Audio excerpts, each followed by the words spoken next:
Добро вечер.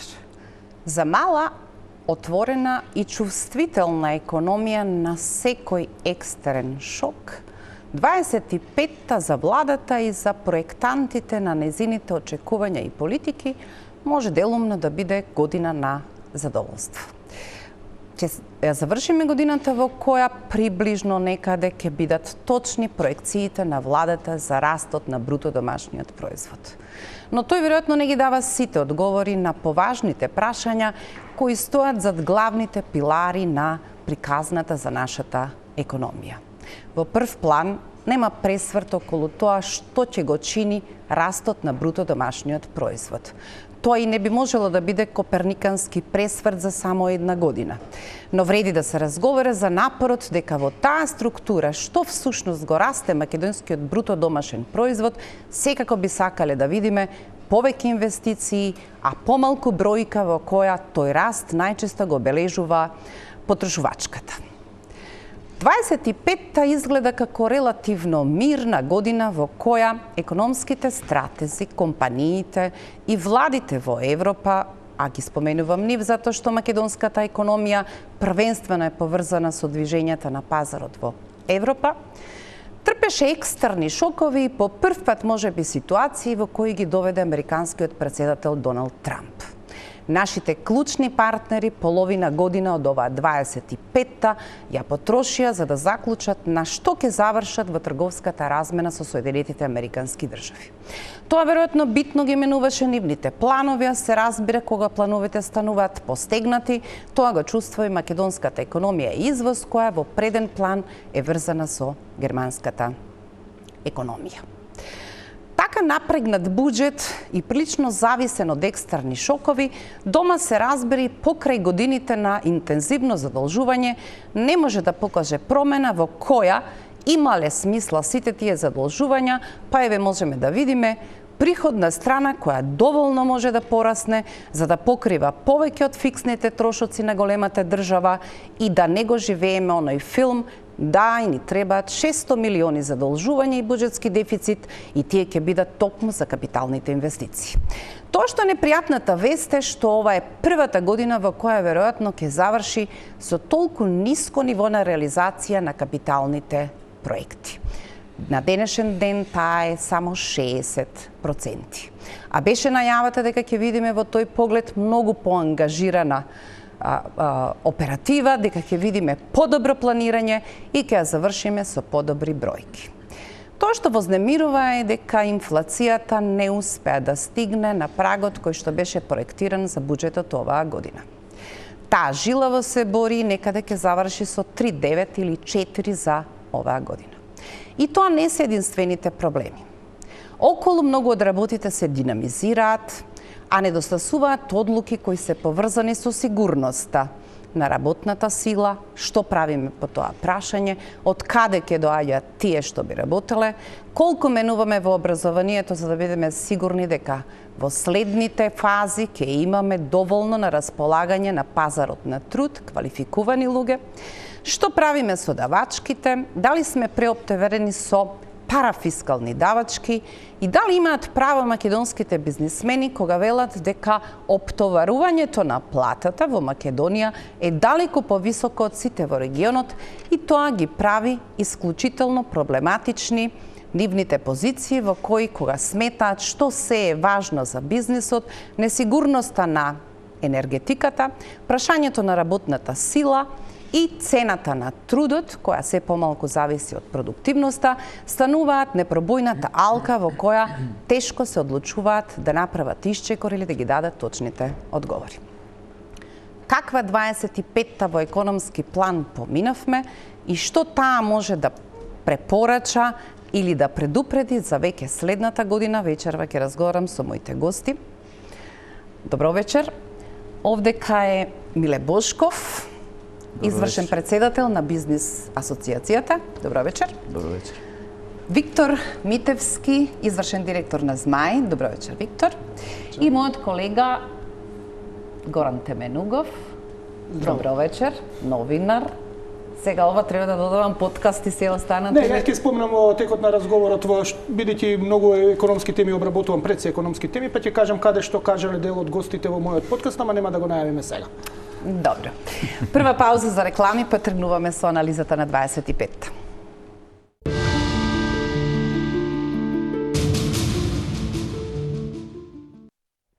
Да, ве почнуваме. Митевски се обидев во најавата да ги опишам главните околни црти на домашната приказна, оние кои што очекуваат дека ова ќе биде година во која ќе го видиме некаквиот ракопис на ВМРО ДПМН или нивниот мастер план, како во брзи чекори може да се стигне до некаков пресврт, и тој не е само номинално колку следната година ќе порасне бруто домашниот производ, туку што заднински можеме да видиме како стабилен чекор кој ќе возможи добра перспектива. Дали е за вас изненадување кој ќе погледнете првата страница на Министерството за финанси, некои велат ова е прв пат кога можеби проекциите на државната каса, особено на приходната страна, ќе потфрлат можеби цели 10%. За волја на вистината 88 е приходната страна на денешен ден, веројатно ќе стигне до крајот на годината на некаде до 92, да речеме, и велат дека тоа не се случило до сега. Дали беа амбициозни планирањата, потврдени со ребалансот дека ќе бидат такви, или нешто друго чудно се случува во заднина кога можете да бидете со таков кусок на приходната страна? За жал, мислам дека вистината е некаде измеѓу.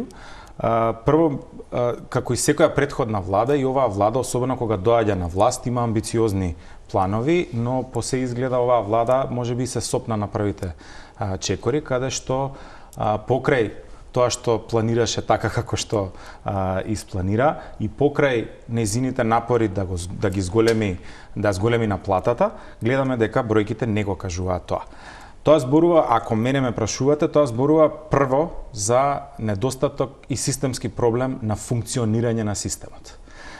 Ние оваа година слушавме многу за тендери, отворање, ставање на камен темелник на големи капитални објекти. Слушнавме дека имаме стратешки партнери кои што ќе поддржат големи инфраструктурни инвестиции. Ако ги анализираме капиталните инвестиции, тие кои што треба да го движат растот, тие кои што треба да покажат и поголема реализација, затоа што тие се тие кои што треба да се одразат и на останатите економски параметри, гледаме дека на владата и требаше пренамена за да може да доплати капитални расходи и да видиме, јас се надевам дека процентот на реализација на капитални расходи ќе се зголеми токму заради последната пренамена која што беше направена, која што ќе биде намената за плаќање на дел од обврските кон Бехтел и ЕНКА.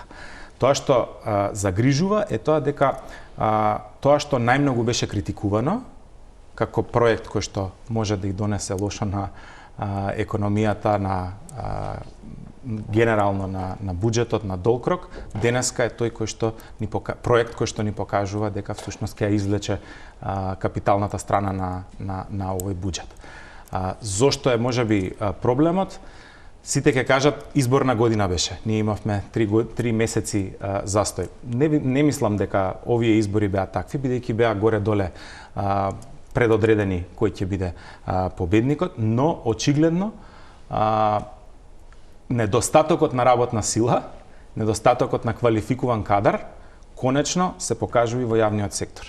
Ако немате вие соодветна администрација, а таа која што била соодветна, веќе си заминала, си го нашла чарето, или надвор од јавниот сектор, или надвор од државата, тогаш трпи системот.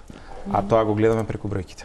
Ова е интересно, на соодветна јавна администрација. Пред неколку дена, 5-6 дена, министерот за администрација кажа дека 1/3 од јавната администрација ништо не работи, дури имаат своји фирми, не доаѓаат на работа.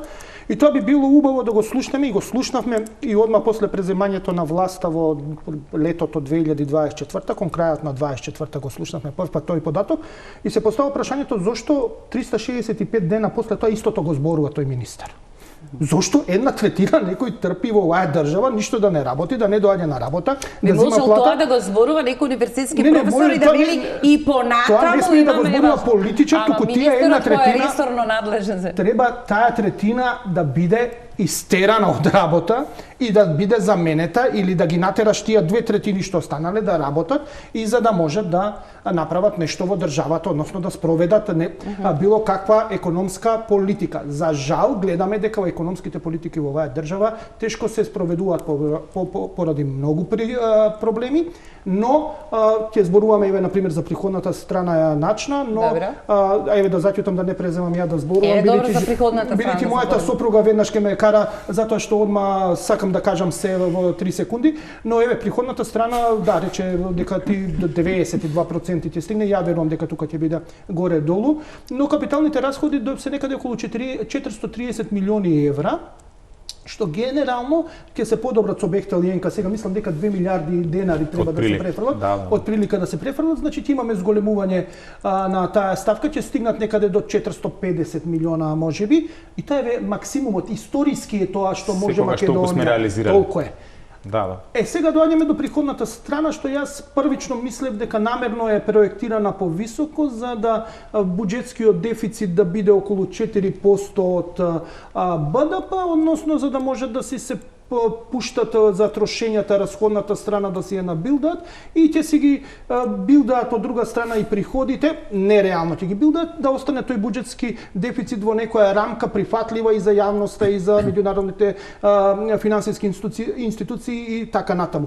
Но генерално гледам дека и расходната страна е многу конзервативна и кратат, што би се рекло онака од Министерството за финансии едно мајагери удриле на огромен дел од расходите и ги скратија, и тоа се гледа во прераспределбата, во документот за прераспределба на средствата, што беше пред 10 дена, помалку од 10 дена изгласан во собранието.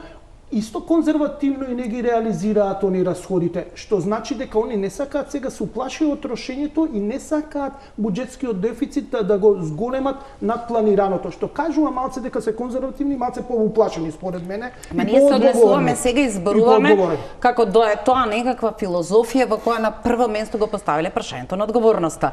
Сега ве слушам двајцата. Значи, со прераспределбата повлекувате од едната ставка, капитални инвестиции, тие за кои зборувавме на почетокот на годината, дека нема капацитет да се извршат, а тие се од програмата за локалната самоуправа. И се разбира, се 50 на милиона, дека мора да му платите на Бехтел и ЕНК повеќе затоа што извршил повеќе. Така е, тоа е 40% раст на ниска градба што се зборува што има, тоа се тие. Ама тоа е префрлање, како се вели, од истата ставка, од истата група. Прашањето е сега, зошто стоевме и заработувавме политички капитал пред избори, дека како никогаш во локалната самоуправа завршија изборите, во прераспределбата земете од таму зашто е јасно дека тие пари нема да бидат извршени и нормално треба да ги ставите ваму каде што може да платите. Знаете дека има многу економисти кои што велат дека има, и за тоа предупредува Фискалниот совет, дека ние таа бројка која што ја гледаме бројката што е платено како капитални расходи. А ние не можеме да ја видиме бројката што се е стигнато за наплата, а не е платено, па да ја видиме целата слика како всушност изгледа состојбата како на приходната и на расходната страна. Мислам дека ќе го сменат, се надевам дека ќе го сменат и сето тоа да се види, но Господин Бошков, дали се синдикати, дали се коморите, дали е бизнес асоциацијата, сите унисоно подолг период зборувате дека примарната задача на државата е да го создава добриот екосистем за економијата, која знае во какви контексти функционира, во која динамика може да ги завршува работите, особено кога се соочува со администрацијата. И тоа не е со администрацијата како човечки капитал, туку со правилата на администрацијата во кои поголемиот дел се повеќе стануваат набилозни, ама никако во некаква добра законодавна иницијатива да почнеме да ја чистиме таа приказна, за да бидеме сигурни дека на бизнисот му овозможуваме лесни, брзи, достапни патеки за извршување. Тоа не го видовме и оваа година. И тоа е веројатно проблемот на скоро секој тендер, неговата имплементација, реализација, на крајот го гледаме во овие бројки кои сега ги коментираме. ви завидувам на леснотијата кога комуницирате на овој начин, визави политиките на владата, но ние сме социјалниот партнер, кои ги сметаме за партнери сите влади и ова, бидејќи ако не ги сметаме за партнери, не можеме ни позитивно да влијаеме за се ова што сега го говориме. Во однос на бизнис климата или во однос на она што му отежнува на бизнисот, можам да кажам за иницијативите, бидејќи ние како партнери и вклучени во сите иницијативи, знаеме дека се случува нешто. Од друга страна, реализацијата зависи од вработените во јавната администрација. Исто така, поддршката од think tank организациите, од невладиниот сектор е многу важен, бидејќи тие независно ги следат. Не секогаш само од луѓето. Државата има непотребно концентрирано процедури во кои добар дел од нив ништо не значат, ама се од оној тип кога сакате да го решите проблемот, вели, не сега за ова идете во Министерство за транспорт и врски, донесете ми уште толку харти, сега одете во Министерство за економија, сега одете ваму, и тоа е еден чуден круг во кој што се губи исклучително многу време на неефикасност, каде што се соочувате со луѓе кои безмалку функционираат постојано, ви недостасува уште една хартија. Знаете, секогаш се ставаме на страната на одговорноста како организирани организации, било која, говорам, синдикатите, невладините, здруженијата на работодавачи, коморите, затоа што замислите тие 30% што ги најавувате и што ги дефиниравме дека не работат ништо, за жал, тоа јас не го кажувам, меѓутоа таква е перцепцијата, да останат на улица и да создадат уште една социјална бомба во земјата. Јас сметам дека треба да се најде начин, мислам дека го подготвуваме тој начин. Меѓутоа треба да се најде начин каде што ќе мораме тие луѓе да ги вклучиме во сите процеси. По било која основа, на било кој начин, со било која мотивација. Тоа е работата и тоа е апаратот на државата која ќе мора да засука ракави заедно со тие што знаат и тие што сакат да придонесат, за да можеме да одговориме на овие прашања во кои ние секогаш наоѓаме проблем и многу помало решение. Помалото решение во однос на даночните стапки, во однос на трговските бариери, во однос на парафискалните трошоци, во однос на нетранспарентноста, во однос на предвидената или перцепираната корупција, во однос на слабата јавна администрација, слабите државни службеници, бидејќи тие се различни, во однос на ниското ниво на трговска размена, во однос на ограниченоста дека работиме само со Германија од Европска Унија, не сме се отвориле за останатите пазари и така натаму, тоа е се што треба ние да го направиме и се додека, пазете, ја не сум адвокат на владата, и се додека ние само посочуваме дека некој е крив, при тоа никој од нас, особено навистина за жал поголемиот дел од стопанските комори кои ги имаме, не знам колку, дека официјалниот документ кој го поднеле воопшто не го поднеле, или воопшто не е поднесен, или воопшто не постои. Особено само сликите по социјалните мрежи дека се виделе со некој министер или со премиерот. Меѓутоа, конкретните решенија, конкретниот притисок, конкретното влијание не постои. Имаме некоја динамика во регионот или во соседството. Сега ние извојуваме Германија затоа што е тоа клучниот трговски партнер и секоја лоша вест во Германија треба да ја чувствуваме како сенка која секако во следната фискална година ќе дојде и овде, во смисла на нарачките, во смисла на тоа како ќе го пределува Трамп царините, како ќе функционира автомобилската индустрија, пренесено, бидејќи ние сме главниот контрибутор за таа индустрија во Германија, последицата ќе ја добиеме. Не мислите ли дека некој поглед во соседството покажува дека динамиките се менуваат, а ние како да сме си останати во сликата, дека тука сме сопирани, еве ви го избирам Косово. Суфицитот со Косово, секој ќе ви го повтори што не ги прегледувал по новите резултати, сега веќе воопшто не е како таа ситуација во која безмалку Косово живееше од увозот во Македонија. Значи, постојат динамики во регионот кои нас полека не изфрлат, ние нешто губиме во компетитивноста за тој надпревар и некаквиот сигурен пазар. Значи, Ние на 10 септември минатата година испративме до владата, до кабинетот на премиерот и до останатите советници сет на мерки кои ги очекуваме да се реализираат, кои треба да се реализираат во текот на годината. И на вистина голем дел од тие мерки се прифатени. На што мислам? Коридорот 10. Меѓутоа ни недостасува сувите пристаништа во Гевгелија и во Табановци, за да имаме навистина конкурентност. Потоа коридорот 8 или нашиот од Бизнис конфедерација коридорот А8А од Ќафаса до Ново село. Одредени други иницијативи. Нас ни се случува сега, ние сме нервозни. Може би сум емотивен и може би кога земав став дека сега јас ќе ви одговорам, де факто е заради тоа што ја чувствувам емоцијата, гледајќи дека турските камиони не заобиколуваат од Ниш преку Пирот на кај Бугарија, останатите туристички патници преку слободната Шенген зона на патување преку Романија, Бугарија во Грција влегуваат без бариери.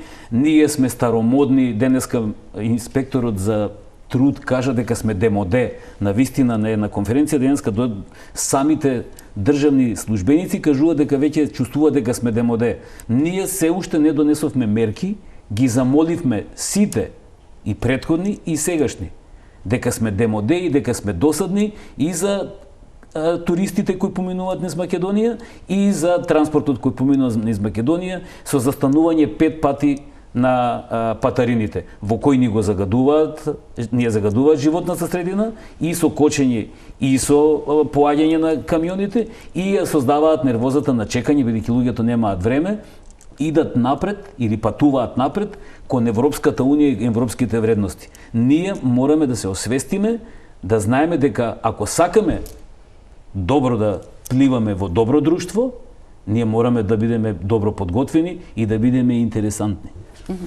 Може ли само да се надоврзам на ова?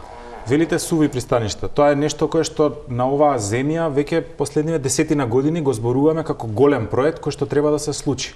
Ама забораваме една работа. Како може Македонија да биде популарно суво пристаниште, ако за да таа стока која што треба да влезе, да логистика да се даде, треба да ја помине границата на Европската унија, да влезе во неевропска земја, да излезе од неевропска земја, да влезе во Европска унија. Зборуваме за коридорите, така, отворените коридори. Македонија никогаш нема да биде дел од отворени коридори ако не работи на агендата приклучување и станување дел од заедничкиот пазар на Европската унија.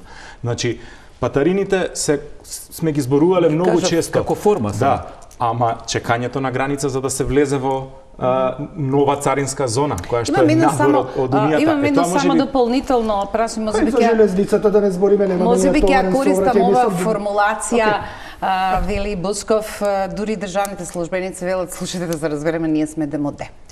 Ние добиваме извештаи од Државниот завод за ревизија, кои не зборуваат само дека сме демоде, туку дека ние сме опасно токсични и не сосема нормални во своето однесување, и тоа не некаде на периферијата по системот. Јавните предпријатија во државна собственост се неодговорни. Па ќе ги провериме сметки, ги Последниот извештај, ова што денеска го експлоатираме, е срцето на некаквото на економско циркулирање на приказните. Министерството за економија навистина во секој од позициите за кои се реферира Државниот завод за ревизија, не дека изгледаат демоде, туку изгледаат како непријателски гнезда во срцето кое што треба да ги решава поголемиот дел од конфликтите. Вклучително и тој напад за кој сега дознаваме од Државниот завод за ревизија, кој цели 37 дена избришал добар дел од документацијата која е основ за изрекување на прекршоците, до тоа кој работи, какви се процедурите, на мало. Тоа е сликата на државата која очекува дека овие од асоциацијата на Бошков ќе треба со розови очила да погледнат државата, таа може негде да се поднашминка со добра волја, како што вели премиерот. Хајде, празници се ближат, малку радост, малку повеќе дух, но тие од искуство знаат дека тоа е залудна надеж ако не ги видат овие важни чекори. Да. Можеме ли да го вратиме, да речеме, правилото дека извештаите на државниот ревизор ќе бидат задолжително четиви во собранието како што беше некогаш, и потоа ќе видиме како ја развршуваме одговорност. Повели. Не, сакам само да еве да нафрлам да кажам една теза која што баш би сакал да слушнам и мислење од соговорниците. Значи, што ќе прави државен службеник ако нема насока од водството да работи на реформи, да го реформира, да го подобри системот? Ќе наоѓа начин како да го користи системот за сопствена цел. Многу често во јавноста се зборува дека имаме неефикасна администрација, 30% ништо не работат. А да го прашам јас тој министер колку од неговите колеги и колку тие кои што се најблиските околу тие негови колеги направиле нешто за таа администрација да може да работи? Или и да е натера да работи. Така е. Натера. Ако не работиш, шут карта, ама ако работиш, пеки. Така е. А не да социјални програми за неработење. Зошто да добие социјална програма, а не работеше да те заштитиме? Така. Извини, ако ја не работам, ја нема да имам за леп за јадење. Мене никој социјално нема да ми даде ни една фирма. Вие да сопственик на фирма, ако не ви работам, нема да се сожалите на мене и да речете, еј, не работиш, ама плата ќе ти дадам. Јас ќе добијам одма шут карта. Тоа е јавната администрација, таа е сервисот на нас граѓаните. Но за жал ние уште мислиме дека ако останат една третина треба да им се тресеме нов социјален проблем. Извини, има пазар на труд, недостаток на работници, нека се снаоѓаат, затоа што они зимаат пари и не работат. И јас работам и зимам пари. Ако не работам, тоа е тоа. Кој ми е крив? Не може да бидат бели мечки јавната администрација и да завршиме со таа приказна дека мора да се грижиме, да се грижат политичарите бидејќи се гласачко тело, но мора да испорачуваат резултати. Па имаше во мојот подкаст кажан податок дека за 8 години продуктивноста на јавната администрација е падната за 13%. Тоа е професорот Маријан Петрески го кажа. 13% помалце работат, односно даваат услуги помалку. Се смеам за споредбата. Се смеам за споредбата со белите мечки или сивите мечки. Ако се думате прилично долго, дури и кога директор на Македонија пат ви се слика со отепана мечка и го чекаме месец дена да лаже напред назад, ваму се сликал или таму се сликал, метафората или како се вели овој фигуративен представа за мечки, би сакала да подигнам дека ако го бараме тоа од јавната администрација, би требало меѓу другото да ги препрашуваме и министрите. Да речеме, членовите во кривичниот законник кои требаше да пенализираат значителна штета, исклучителна штета, повисока штета. Ние дочекавме денеска да ги врати назад пратеничка група на ВМРО-ДПМН, при тоа да знаеме ниту што мисли Министерството за правда. Зошто би ми поменал кривичниот законник на година дена посветено работат, на крајот на годината група пратеници поднесуваат иницијатива за најважниот член кој што го турнаа социјалдемократите и ДУИ 23-та и ги направи последиците во неказнивост какви што ги направи. Од нас подобро тоа го читаат службениците во администрацијата. Тој глас, таа порака, дали сме посветени на тоа што треба да го работиме? 365 дена минативе да не ги сведуваме на јавната администрација. Проблем, тоа е дел од проблемот, но еве јас ќе се надоврзам на нешто исто така што мислам дека ајде површински помина во јавноста, жива среќа беше објавено во сабота, па стана вест, а тоа е објавата дека секоја четврта контрола на УЈП на фискализацијата е со неправилности.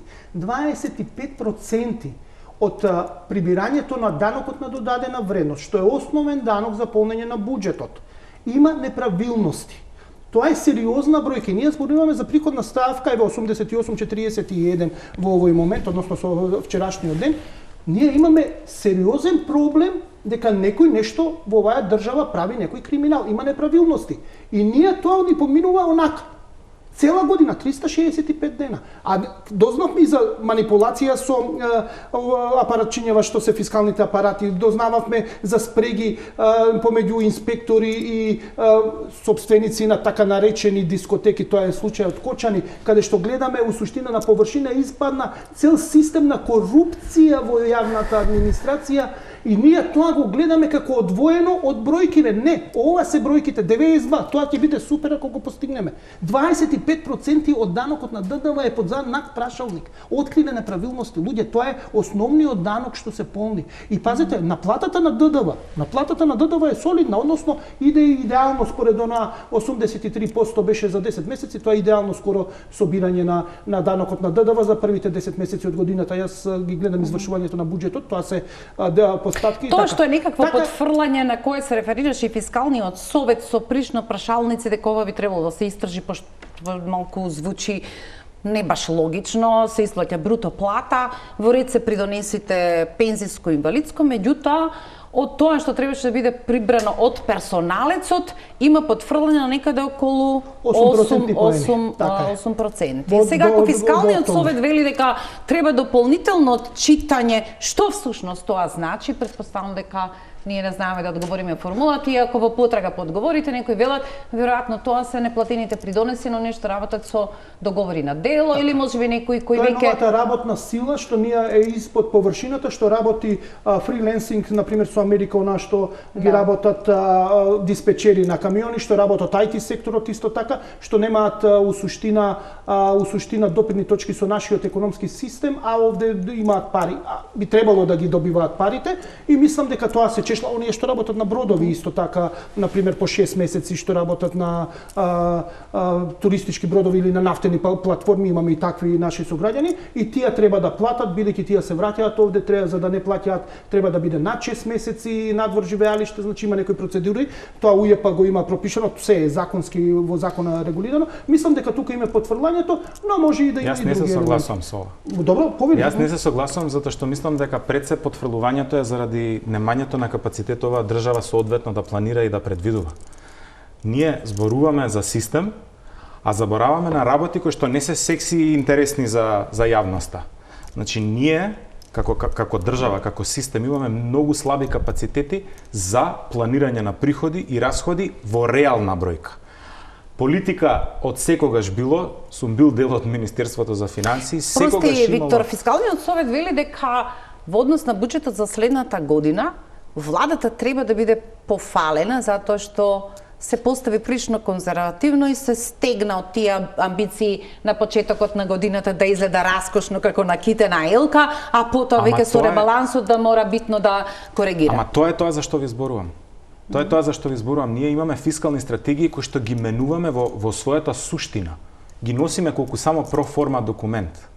И затоа ви велам, ако системот се научи дека се ова што правиме е само чек листа за да го пополниме тоа што по законот ни е напишано, не знам каде ќе ни биде крајот. Дополнително, каде се клучните реформи за дигитализација на голем дел од овие работи кои што реално може да ги поместат работите. Не знам дали Бошков, знаете, во едно истражување што го правеше Змај во еден поширок контекст на повеќе земји, делот од податоците кои што ме изненади, мислев дека е некаква грешка.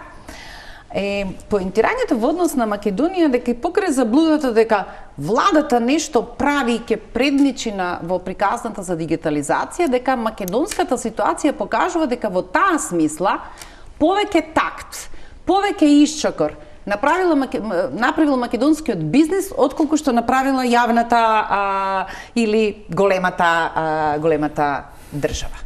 Тоа е трошок за вас. Во околности, веројатно, дека сте свесни дека надпреварот нужно ќе го подразбира тој момент. Ама без другите алки кои ви се важни да планирате, да ризикувате, да тргнете чекор понапред во тие, не гледаме законодавна иницијатива или буткање побрзо да се создаде тој важен, сигурен простор за македонската економија. Ми пречи ова што ќе го кажам. А тоа е дека воопшто македонскиот бизнис и македонската бизнис заедница не потикнува знаење што значи дигитализацијата. Ние се уште мислиме дека дигитализацијата е обичната роботика и воопшто дигитализацијата не ја инвестираме во бизнис процесите и во планирањето, а камоли во продуктивноста или камоли во освојувањето на оптимално создавање на вредност врз основа на дигитализација или дигитални решенија. Ние се уште има одредени македонски компании кои на картончиња водат евиденција за производството, за вработените и така натаму. Новите лаптопи не се дигитализација. Напротив. Добро, со картончиња им е полесно да кријат како што велите многу од бројките кои што ги цитира. Но станува збор за компаниите кои самите ги управуваат и повеќето од тие бизнисмени и раководители се сопственици. Затоа велам дека ние во овој момент навистина, ова дури може да биде и како шега, дека на еднакво ниво сме неразвиени и македонската бизнис заедница со честни исклучоци, меѓутоа исто така е и јавниот сервис. Така ќе го кажам, бидејќи во целокупното вложување со години низ кредити, донации, грантови, ние навистина до сега требаше да бидеме најдигитализирани или во најмалака требаше да бидеме многу напредни во однос на регионот. Во овој момент ние имаме недостаток на повторно оној документот од минатата година. Само да ве подсетам, например, знаете, веста дека Македонија, малата Македонија, е првата земја која беше целосно покриена со интернет, е супер, ама половина вест. Втората половина е дека тој проект го финансираше или го обезбеди УСАИД. Кога се заменува УСАИД од Македонија, имаше 1000 причини, овие во култура и други, да напишат барем едно благодарам, но беше проблем да се напише благодарам кога сте решили дека ви е поважно да бидете во периметарот на Трамп, отколку да се однесувате одговорно од некакви инвестиции од една агенција која во изминатите години имаше злачајно учество во Македонија. Ме испровоциравте за уште една работа да ви ја кажам во однос на USAID, меѓутоа прво да го завршам овој претходниот дел во однос на дигитализацијата. Во писмото од минатата година, за да разбереме и вашата јавност да разбере што значи дигитализацијата, а што значи само дигитализирање или опрема од информатичката технологија. Ние побаравме исклучиво заради ова што разговараме денеска за парите на граѓаните и на даношните обврзници и транспарентното и отчетното користење на тие пари и јавните финансии, дека доколку граничниот регистар го поврзаме со регистарот за субвенции во социјални придонеси, со регистарот во земјоделие, со ИПАРД програмата, со останатите социјални придонеси и така натаму, ќе видиме колку луѓе работат, колку луѓе дополнително земаат социјална помош, ќе видиме колку луѓе до сега имаат земено кој знае колку хектари земјиште. Тоа е една работа околу регистарот. Она што ме потикнавте во однос на USAID. Во Кенија, министерот за здравство отишол кај Марк Рубио на состанок во Соединетите Американски држави со придобивката дека веќе го заобиколил магичниот круг на USAID што ќе им кажуваат постојано што да прават, туку одат и директно ги презентираат своите интереси и интересите на граѓаните на Кенија, за да можат да бидат добро разбрани низ форма на диалог и да можат конкретно да побарат помош. Тоа што нас ни недостасува, бидејќи ние не знаеме што ни треба. Сега веројатно ќе можеме почнеме да размислуваме дека нешто ни треба и дека дали со Кина, дали со Соединетите Американски држави, дали со австриската влада, дали со Швајцарија, треба да им кажеме она што ни треба, ама има уште една многу важна работа. Дека вклучувањето и влегувањето во јавниот сектор, во јавните политики е јавен интерес, а не приватен. Пауза за реклами.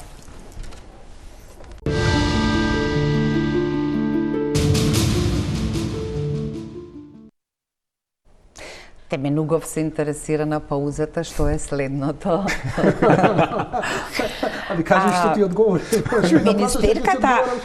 Министерката за финанси тврдеше дека треба да се врати до вербата за да воопшто тргнат во авантура на нова граѓанска обврзница. Како доаѓа се крајот на годината, како се гледаше тенко во црвената линија околу тоа колку ќе прибавите финанси, излета граѓанската обврзница и го потврди старото правило. Што и да зборуваме ние за неефикасната држава, скапата држава, кога ќе добијат шанса за 4,5 камата, 33 милиони е последната запис. Да, беше 100 милиона денари иницијалното сака да запишат. 100 милиона денара, не милиона евро. Финалето во декември 2 банкарски заеми. Дали за вас беше изненадување што 25-та Министерството за финансии одлучи целиот буџетски дефицит да го финансира од домашно задолжување, освен се разбира јануарската која отиде од половината од унгарскиот кредит, тоа е враќањето на евроврзницата. За следната година веќе да видиме малку потешка комбинација во која има и неточности во формулацијата од типот 2 милиарди долг што не ги оставија претходните, а ни малку не е точна формулата. Не е неточна, туку е реална. И сега јас се интересирав за тоа 2 милиарди. Зошто е? Бидејќи според фискалната стратегија. Ама сега јас знам дека сте нашле вие оправдување, мислам тоа. Не, ја да сум нашол, треба да се информираш кога зборувам, треба да знам што зборувам. Ако не сум прашал, може и јас да речам да бе 2 милиарди се или не се, или 6 милиарди. Морам да прашам што е. Значи, бидејќи во фискалната стратегија стои дека се милиарда и 200, милиарда и 300 милиони евра и одеднаш имаме уште 700 милиони евра, кои што јас не знаев од кај се, стварно не знаев и морав да прашам. И да, тоа се усуштина овие домашни задолжувања, односно оние што се презапишуваат секоја година, тоа си е редовно. И они ги бројат тоа е 10-15 години, не знам колку наназад се прави сето тоа, и тоа во суштина е долг, реален е долгот, но тоа е до една година обврска преземена. И затоа имаме уште 700 милиона, што ќе си се презапишат како што си се презапишуваат и со кредитот ова. Зависи, нема да значи дека се само годишни. Не, Има на различна рочност. Не, има, вака, до година дена не ги бројат. Над година влегува во јавниот долг, односно ги броиме во до милиарда и 300. Тековни обврски. До една година, тоа се распрашав зошто, не ми беше јасно, бидејќи кога ме прашуваат, сакам да знам зашто зборувам и да имам одговор, бидејќи јас одма ми се пала црвените сијалички дека нешто не е во ред, бидејќи имаше 2 милиарди па 2200 и така нешто и проверував точната бројка. Тоа е целата работа. Значи, реално треба да вратиме милиарда и 300, односно со евроврзница и не знам од каде и од домашно задолжување, ќе вратиме милиарда и 300, тоа е според фискалната стратегија. Овие 700 милиона што сите не збунија во еден момент, што е, тоа си се редовни до една година обврски државни хартии од вредност, до една година со доспевање. Значи се задолжиме минатата, предминатата и сега пак ќе ги запишат тие 700 милиона, али може и да не се запишат, да се разбереме. Во таа бројка влегува и буџетскиот дефицит, ама една контролна позиција, ги знаеме, календарот на враќање на доспевање на евроврзниците. Меѓутоа, тоа на што дури предупредува и фискалниот совет, малку немањето контрола, увид и домакинско однесување во тоа што се обврски кои не ги искажуваме, тие што постојано растат, како тие на општините, како тие на јавните предпријатија. Нас не некако доволно владата да рече готово е со праксата за СМ, повеќе владата не дава пари, не дели дури и безобразно како Фатмир Бесими од ставката капитални инвестиции да купувате јаглен за да правите струја, се како не е капитална инвестиција. Но фактот дека тие се задолжуваат во банките, а нивното однесување и трпањето долгови покажува дека не се на пат да се извлечат од ситуацијата. На крајот повторно не зборува дека владата нема ништо со тоа, оти гаранцијата за тие пари кои ги земаат од банките е повторно државна гаранција. Во тој блок на гаранциите за јавните предпријатија, за општините, за доспеаните, а неплатени обврски, се крие големиот фискален ризик или притисокот кон фискалната политика. Предупреди фискалниот совет на носењето за буџетот за 2026, каде што академика Доменот Беџете излезе на говорницата во Собраниската комисија. Да, тоа е голем проблем. Треба да се знае кои се преземените обврски, што ни следува у суштина како, но веќе е познат фактот, мислам дека јавноста знае, дека во наредниве 5 години, односно 26 до 2030 година, ние ќе треба да вратиме некаде околу 6,5 милиарди евра. 6,5 милиарди евра си доаѓаат и овде се гледат и веќе тие оние преземени обврски што ние ги гледаме скриени. Да, и општините се голем проблем. Општините се голем проблем, им се големи за некои 3 милиона до 4 милиона долгот во последниве пола година, колку што знам, од март до септември, зголемен им е за 4 милиони евра. Проблем е се јавните предпријатија, проблем се и општинските јавни предпријатија и во оваа студио исто така имаше дебата на таа тема, колегите ја водеа. Сметам дека мора да се променат многу работи. 2025 година, ова е она што сакам да го кажам цело време, е година на пропуштени можности за реформи во економијата. Ова требаше да биде главната реформска година каде што ќе се ставеше белегот на реформите и ќе се почнеа не во економијата, туку во економските политики. Во економските кои политики. Кои рефлектираат на посигурна економија. И економијата и економските политики и што зборуваме? Требаме сериозно кратење на субвенциите во земјоделството, односно правење на вистински субвенции и програми за оние сиромашни земјоделци. Треба тоа да го почнеме да го работиме. Никаде го нема во оваа година. Треба да сивата економија да не заборавиме. Ништо не направивме. Луѓе, сите се крстиме што се вика за фактурата кој што веројатно ќе стартува во октомври наредната година, но ние имаме недефинирана бројка на сива економија, се движи од 22 до 39% од вкупната економија.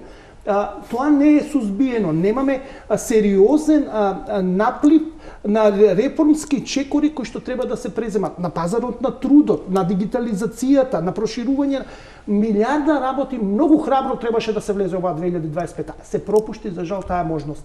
Прашање во 26-та дали ќе може толку храбро да се настапи, бидејќи за 2,5 години влегуваме во ново предизборен. Предлагам следната недела да се донесе резолуција со која парламентот ќе се огради од паушалните констатации на Теменугов и на тој начин ќе затвори темата дека можеби не сме тргнале. Но ова мислам дека ова што го зборувам се свесни во владата, мислам дека се надевам дека се свесни и дека нешто ќе почнат нешто посериозно во поглед на реформите и многу поохрабро и да буквално да почне да се владе по сите принципи и стандарди на едно отворено демократско развиено општество. Мислам дека време е за тие реформи. Горан, кога се зборуваше за борба против сива економија, се донесе еден закон кој што требаше да стави некаков ред.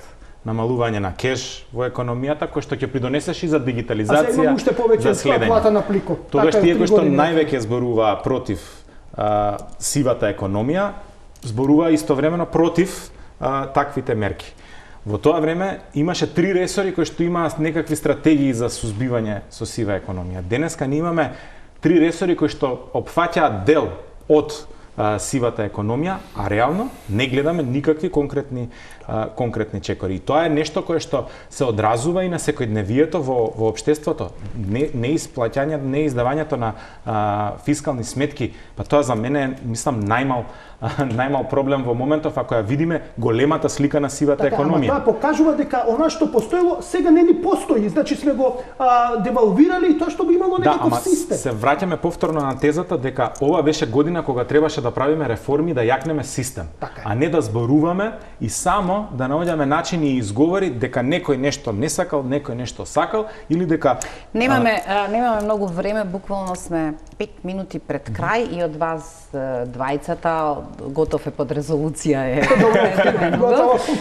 Кажа се што има. Во опозиција ВМРО-ДПМН сметаше дека има многу лоши математики или ситуации во договорот за стратешко партнерство за когенеративната централа и таа опција отпадна со грците. Денеска имаме издвоено Министерство за енергетика, меѓутоа никако во преден план сериозна дебата дека овде мораме со брзи големи чекори, вели. Ако сакаме да се справиме со загадувањето и со другите прашања и на струјата се останато, имаме во план 2 когенеративни централи. Така може да дуплираат 2 мандати и да ги имаат во план, фокусирано и посветено, меѓутоа реално ништо да не се случува.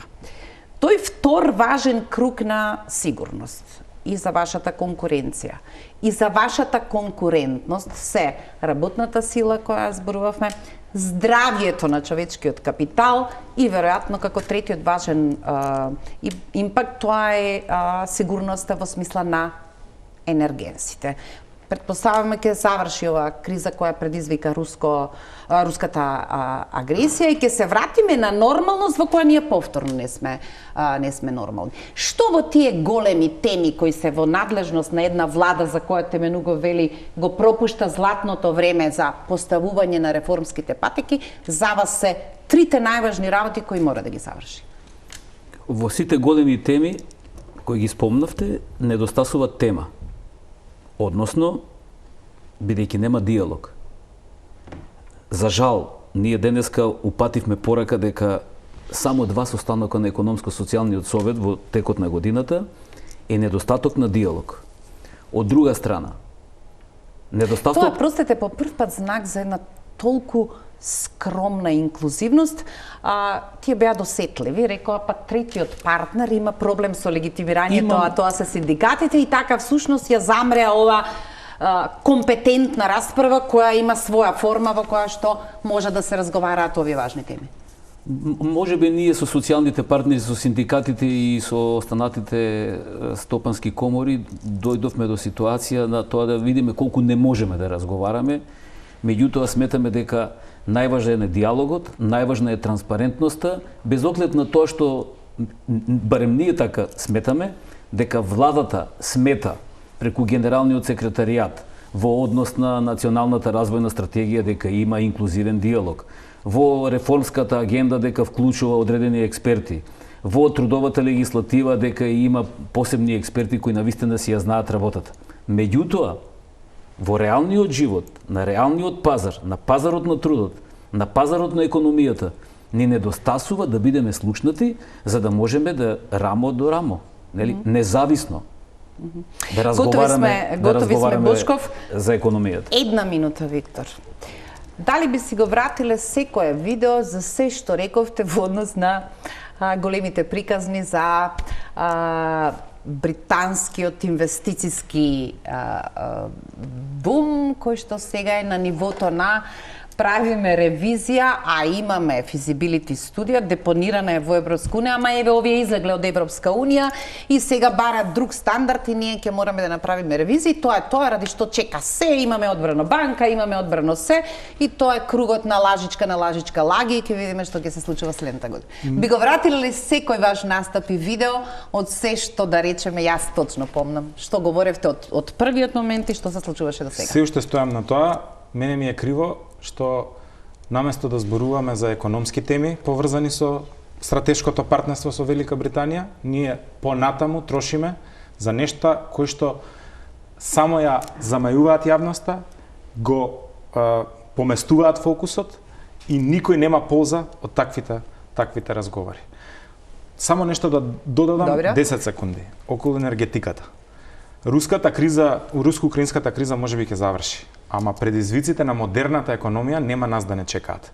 Побарувачката на струја и што е можно поекономични извори на енергија во време на интензивна вештачка интелигенција која што и текако како никој досега бара електрична енергија, нема да не чека нас ние да се реформираме внатре за да можеме да имаме пристапни извори на енергија. Рек Битола ќе трае толку колку што ќе трае, ама за 10, 20, 30 години оваа земја треба да има соодветен извор на енергија за да може да ги следи економските трендови во светот. Почитувано ви благодарам што вечерва бевте мои гости.